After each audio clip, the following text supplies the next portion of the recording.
Hello and welcome to my channel. My name is Alison and in today's video I'm going to give you 10 top tips on how to prevent your eczema from reoccurring. Please do like, subscribe, comment and share this video if it will help you and help others. Let's go. Number one, and what I think is an extremely important one, is to keep away from fragrance.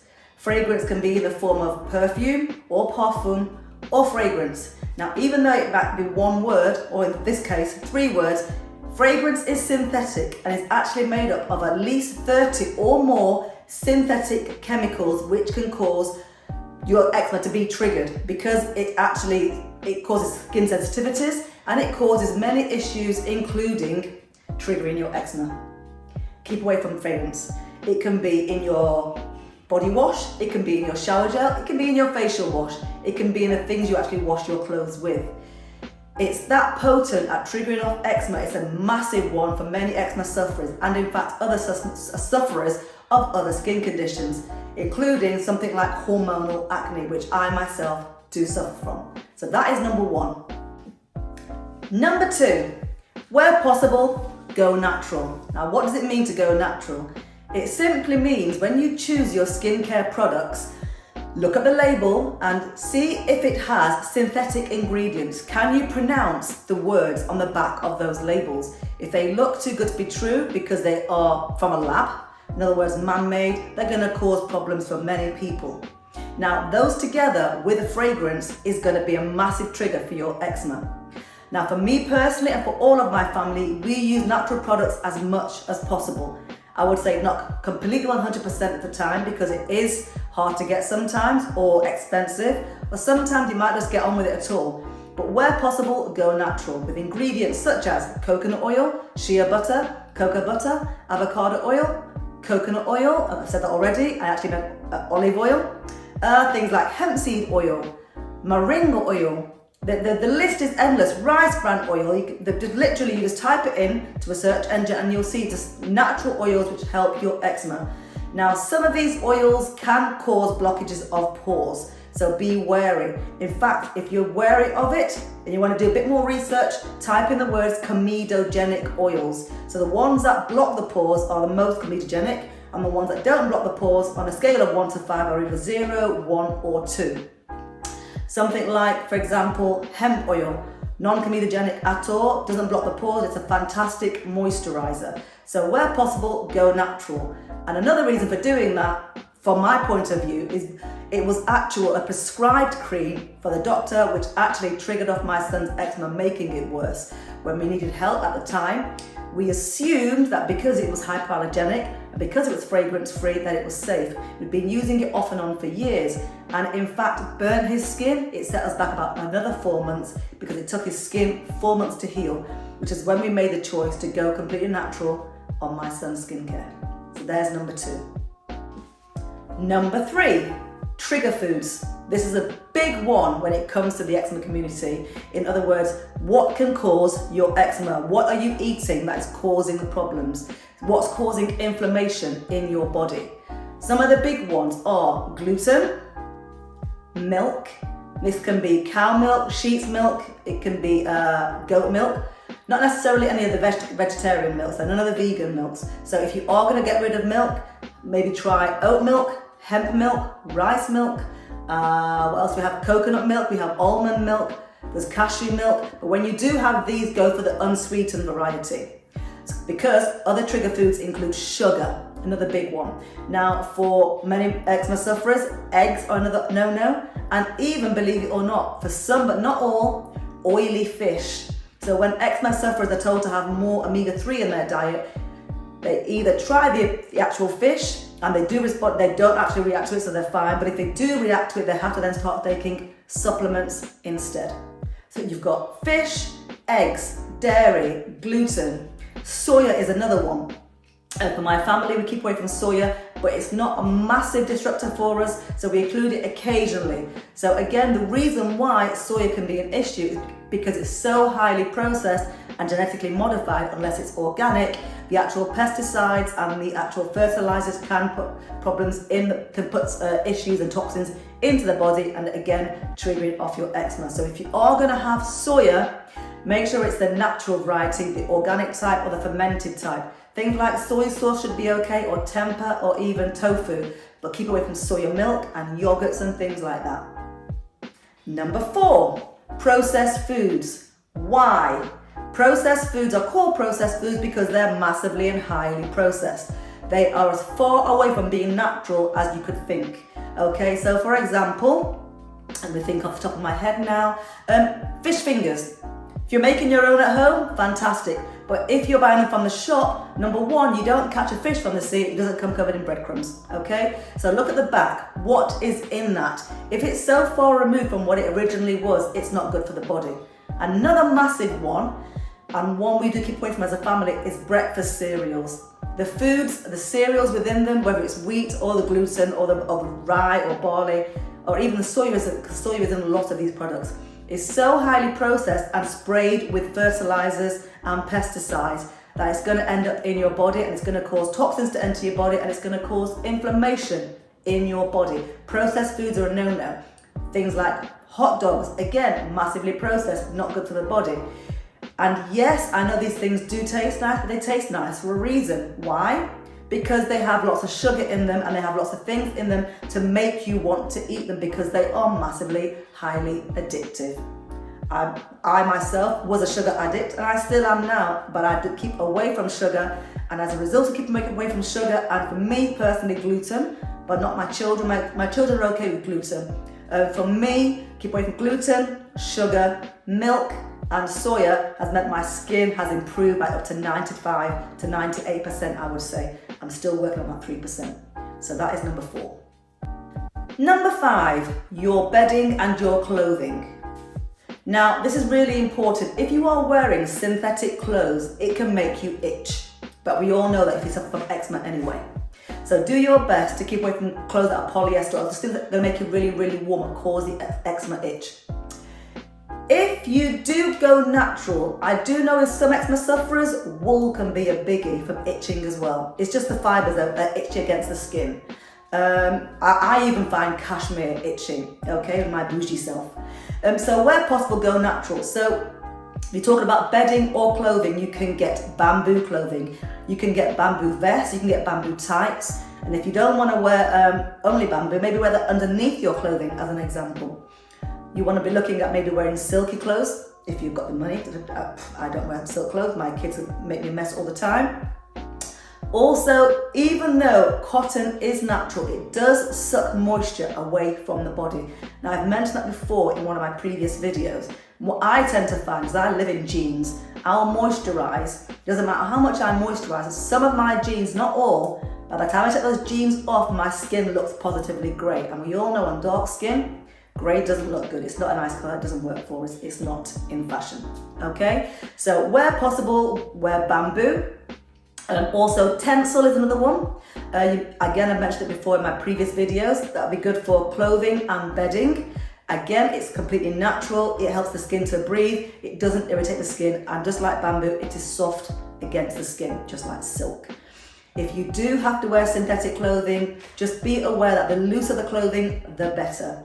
If you are still itching, or maybe it's your child that's itching, you can get the little mitts, the little gloves to wear at night. But imagine what it's like. If you haven't controlled that itching, that child's going to be itching like crazy or not get a very good night's sleep. So look at wearing natural products, wearing natural skin cream, and also keeping away from processed foods and just literally even drinks, okay? Now, number 6 is often overlooked. It's your actual laundry liquid. Now, why have I mentioned this? This is because when we first started moving toward more natural things or trying to eliminate my son's actual eczema, this is one of the last things we looked at, only again because I didn't realise there was a massive learning curve, and I've learned a lot in these years. Now, why laundry liquid? It's because it is massively synthetic. You're washing your clothes, and if your skin is itching even though you're using natural loose products, it's because the laundry liquid has chemicals in there which touch your skin. So again, it could cause a massive eczema flare-up. Now, for this reason, it's expensive. You can actually look at moving toward the eco-friendly clothes washes, and also doing away completely with fabric conditioner. Now, there's a couple little hints here I'm going to mention to you. What we tend to do, if we are keeping away from fabric conditioner for our clothing, and also switching to eco-friendly. What I found, I've tried loads, I've tried absolutely loads, and even though they wash the clothes don't smell as much afterwards. So what I started doing is I bought the wool dryables. Now when I first started on this journey, I bought the plastic dryables, not environmentally friendly, but also you can't add anything to them. What I started doing is buying the wool dryables, which go in the dryer and they bang against the clothes, and they actually help soften the clothes first of all, so they're doing the job of the fabric conditioner. But also about 45 to 50 minutes or even an hour before turning the dryer off, before the dryer had actually finished its cycle, I would get some essential oils, add it to the actual dryables and put it back into the dryer and let it go. Also, you've got the option if you live with a garden, if you're looking to have a garden, put them outside, you get the nice fresh air on the clothing. Also, but most importantly, keep away from anything that is massively synthetic or anything that has fragrance in it, because it will cause your skin to flare up and to itch. Now, number 7 is also overlooked. So once as a family we remove the food and the wrong skincares and the laundry liquids, it suddenly dawned on me, what about the actual air fresheners? You go around spraying air fresheners in your house without thinking about it. It doesn't just stay in the air, it settles on furniture. So if you're, for example, in the summer or just in your house wearing shorts and things like that, you're sitting against these furnishings that have had the air freshener sprayed in the air. Also, if you have the plug-in ones, the air freshener is going into the air. And again, they are artificial fragrances, so not good for the skin. You're also inhaling it, it's going into your body, which means your body is absorbing it and you're putting more toxins in your body, which can also trigger off an eczema flare-up. This was a big one for us because I even tried switching to candles. But again, candles can also, if they are the artificial type, cause toxins in the air. So one thing I did try was having the incense burning, but again, unless it's completely natural, it's got that choky smell to it, it's fragrance. I also tried switching to natural candles, which are made from soy, which aren't that bad, believe it or not. Even I've been spouting about how soy can actually trigger. Again, the natural candles, be wary of them. Some of them will have artificial fragrance in them, so look for ones with essential oils. And again, what you're going to find, unless all the doors are shut and things like that, is essential oils don't smell very strong. So because I do like the smell of these things, I did actually try these candles for a while. It didn't work out. One thing I did actually do was I bought myself some of those reeds, you know, the little sticks that stick in the actual bottles of oil. I then poured the oil out, and then I just put some essential oil in the actual bottle itself, stuck the reeds in for about 20 minutes, turned it upside down, put the other end in, and the room smells of the essential oils. The essential oils are natural, so they shouldn't trigger, but if they do trigger, try something different. It's all trial and error. We've just covered number 7, let's move on to number 8. Is your house too dry? Now, a few things here. First of all, I mentioned in a previous video that in my son's bedroom, and even my own, we have a humidifier to put moisture back into the air. They're inexpensive, they are cheap, you can buy them from most places. I bought mine from Aldi, I think it was a Lidl, and then we also bought some from Amazon. But also, if you go to like the little markets and stuff, the little farmers markets, sometimes in the bric-a-brac places they have them also. So have a look at the actual humidifiers. They're quite small, they let moisture into the air. These are particularly good for people with dry skin conditions, like eczema, or people who have overly dry skin, for example, prematurely aging skin, and you want moisture in there. But also, for those who don't realise it, you drink plenty of water, but your lips still split. This is because the air is too dry from your central heating. Now, I myself like my house to be warm, which means central heating is on quite often. Sorry, environmentalists. It's on quite often, but I do find my lips get really, really dry and they split. So the only thing that works for me is to have the actual humidifier in the room. It also means you get a much more comfortable night's sleep. And if you can have the window open with the humidifier on, it's fantastic. Now, number 9 is, got 2 elements of number 9. It's to do with your bathing, okay? So there's a few things you might say, ew, okay? So bear with me here. First of all, water is very, very dry into the skin when you have eczema. So unless you're getting really sweaty, try and have a shower or bath every other day if you live in a hard water area. It's not so bad if you live in a soft water area. So when I say have a shower or bath, I don't mean don't be cleaning your frilly bits and stuff like that on the alternate days. And if you are sweating a lot, you need to definitely have a shower or bath to get rid of the sweat, because that can also irritate the skin. But if you're not sweating, have a shower or bath every other day. Now there's two things I was going to mention is your bath time. If you're having a bath, you can put the salts in them. Epsom salts, pink Himalayan salts, dead salts, even the volcanic black salts, which smell very eggy, as I mentioned on a previous video. Now, if you're not a bath person, or you haven't got time for a bath, you can actually buy yourself an ionic shower head. It's these little beads that are in there, and they actually calm the water down, they soften the water, and they put some actual minerals back into your water on your skin. So we have the bath, which we have the actual salts going into, and we also have the actual ionic shower head. Fantastic, it softens the water, especially if you can't afford to have a water softener installed into your waterworks. We have one of those as well. You have the actual water softener, you have blocks of salt, and therefore the upstairs bath area mainly, so like the bathroom, the actual bath, the shower and the basin, it just softens the water. And again, if you live in a soft water area, you're fantastic, you're good to go. And if you live in a hard water area, the water softener will be a massive difference. Now, not forgetting that, again, if you have eczema really, really badly, moisturize your skin before you get in the bath or shower.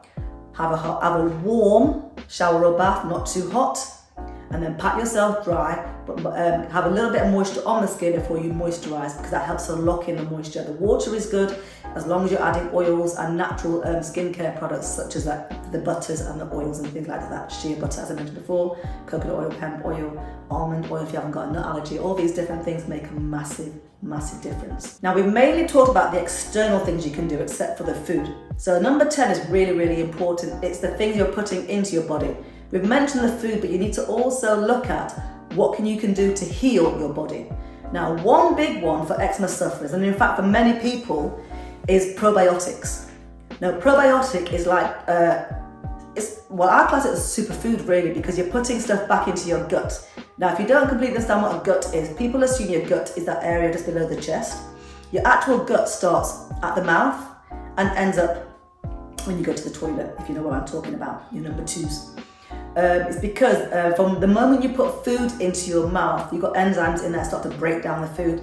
And obviously that actual gut is your gastrointestinal tract, even gastrointestinal tract, starts at the mouth all the way down to your butt, okay? And you need to make sure you've got really healthy bacteria in there. Now, if you are someone who has a lot of food that are processed, or you have a lot of fruit and vegetables that aren't organic, look up the Clean 15 and look up the Dirty Dozen. Fantastic ways of knowing which foods you should be eating organic and which foods you don't need to necessarily have.